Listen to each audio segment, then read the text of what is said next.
record. John Kouris is committed to developing a documentary about Demetrius DuBose, who was killed in 1999. After the police killing of Michael Brown in 2014, John began relentlessly researching the tragic death of Demetrius DuBose in 1999. As an advocate for Demetrius and other victims of police brutality, John continues to fight not only for awareness, but for change in the way their stories are told. I'd like to bring John to the stage now.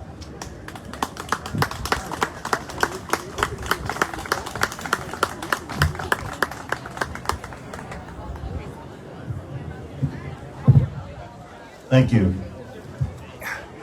I'd like to take a moment to express my gratitude to the African American Museum of Fine Art and their director, Gaiety Finney, and Stacy Lynn Fetter from the Say Their Names Memorial for having us here today and for choosing to honor Demetrius DuBose. Much love to both of you. Before we start, oh, that's loud. I don't know what to do. Before we start, I'd like to acknowledge what a miracle it is that we are all still alive, with all of the close calls that life presents. Let's take a moment to pinch ourselves, to remember we are still here, and to rejoice in that miracle.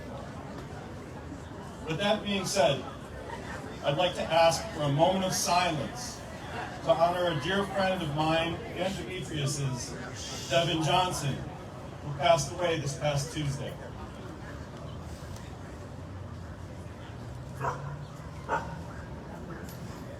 Dogs don't count. It's all good.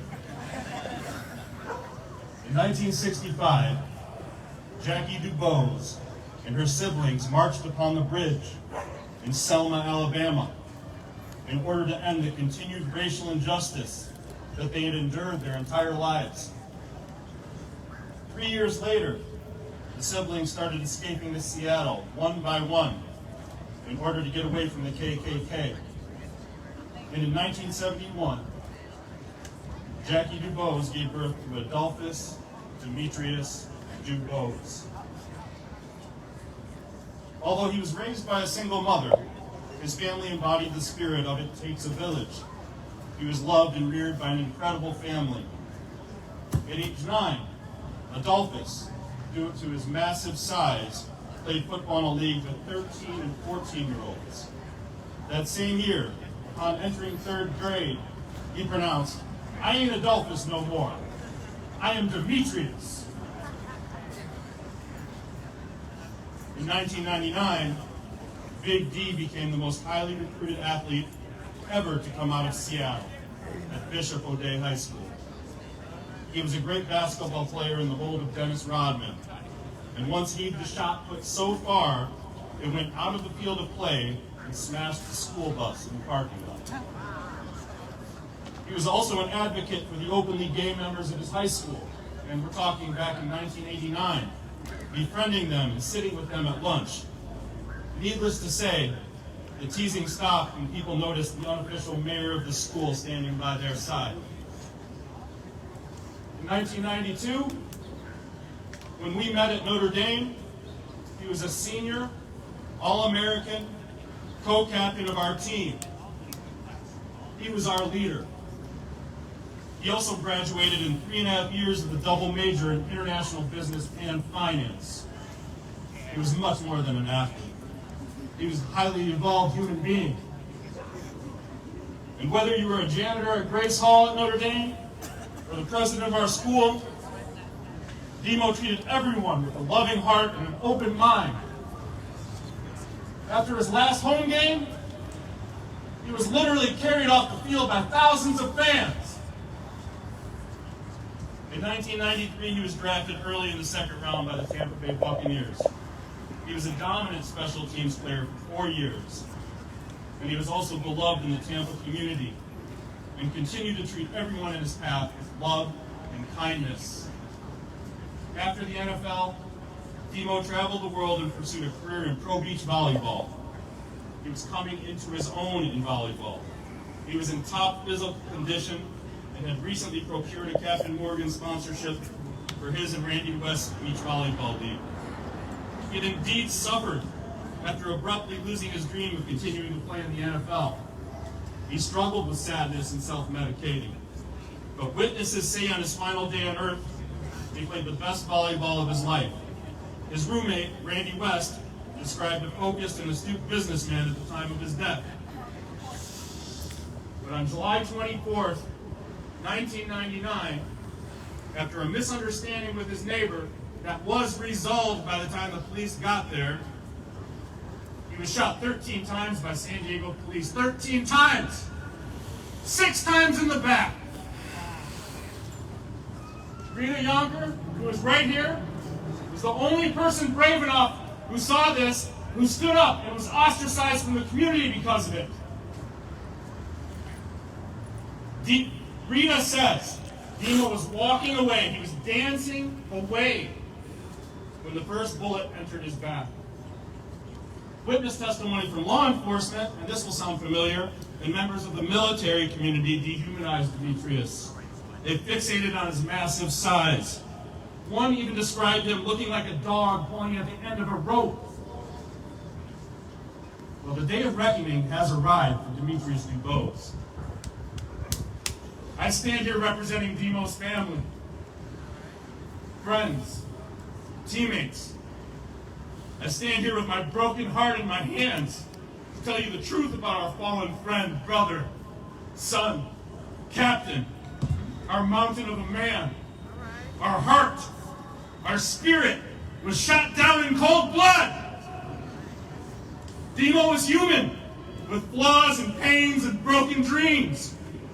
He struggled after reaching the pinnacle of pinnacles. Demetrius was challenged, suffering, destitute of real love, and denied the privileges I have always had. Look at me. I would not be speaking here if I was a different color right now. He endured the fight, though. He never gave up.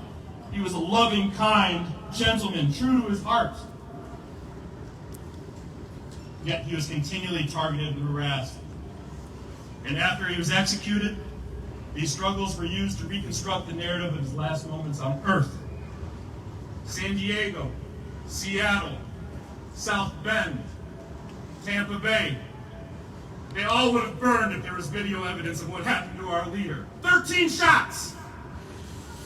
This is the response we received when asking one of the officers for his version of the events.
You get the gist. After today, we are going to film 13 days in a row of live interviews. One for every bullet that entered our fallen friend. And then on the 14th day, we will have a vigil on the 22nd anniversary of Demo's mutilation on Mission Boulevard in front of Sam's Little Market. We will march and close down that street for 13 minutes. Just like Jackie and her siblings did on the bridge in Selma, Alabama. After 13 minutes, we will proceed to the Pacific Ocean and release our lanterns into the ocean. Then we will celebrate the rebirth of Demetrius DuBose. We will do the things he loved, letting the music hit us as we dance and drink and celebrate his renewal. In the plight for human consciousness, chosen ones lead the way. We are the chosen ones. It's time to raise the collective consciousness around these issues, to see each other as human beings, I picture him now, and he is bathed in light with a golden heart, pure and beautiful with gems bursting from his chest. He is limitless. He is the sky. Here is our call to action. We ask that the city of Seattle erect a memorial to Demetrius DuBose. Recently, there has been some support from members of the Notre Dame community to create more awareness about what happened to Demo. We formally ask the Notre Dame football program to honor our fallen leader by putting his college number, 31, on the back of their helmets this year. The NFL has never acknowledged what happened to Demetrius. I formally am asking the NFL, since they promote themselves as being conscious and a supporter of Black Lives Matter, I formally am asking the league to have the name Demetrius DuBose on the back of every team's helmet this year. Yes. Yes.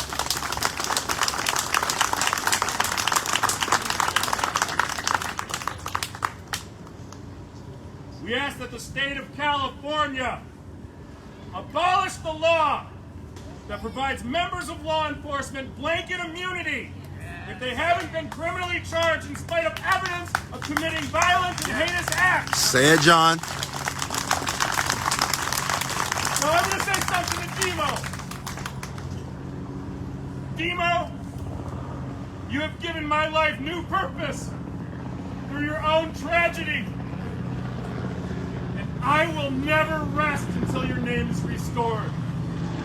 Adolphus Demetrius DuBose! Yeah. Demo! Demo forever! That being said, I have one more person that needs to talk on his behalf. Our dear friend, his little brother at Notre Dame, Oscar McBride. I'm not going to use a mic, and I'm going to take a lot of time. I don't do very well in these types of settings. To John's point, Demetrius was a mountain of a man, as I am. We played on opposite sides of the football, him a linebacker, and believe it or not, me a tight end.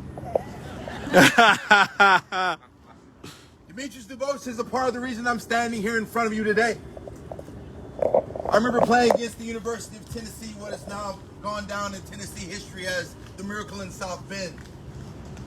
Where we were beating Tennessee something like 31-14 at halftime, and then we ended up losing 34-31.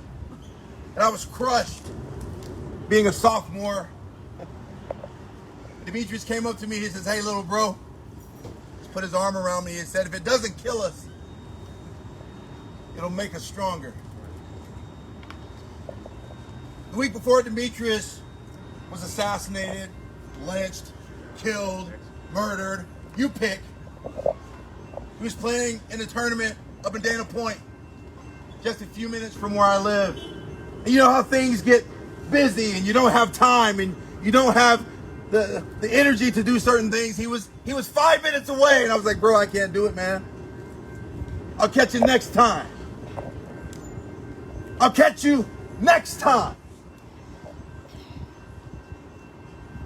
So for all of the dignitaries here, to all of the leaders here, to the friends and families here, I beg you, I beseech you, today is the day. Tomorrow is not promised. The following week, the day of my birth, I lost my brother. So man, D, bro, I'm carrying it forever. Yeah. It's not a black problem. It's not a white problem. It's not an Asian problem. It's not a Persian problem. It's a human problem. It's a human problem. And it doesn't exist just here in San Diego. It doesn't just exist here in California. Mama, it doesn't exist just in Alabama. I'm from Florida. Man, they get them up down there. I beg you. I beseech you. Look into the heart of your mind. Not the thing that beats. Look into the heart of your mind. Find some humanness. Find some dignity. Find some respect for your fellow man, because if not, people, we all perish.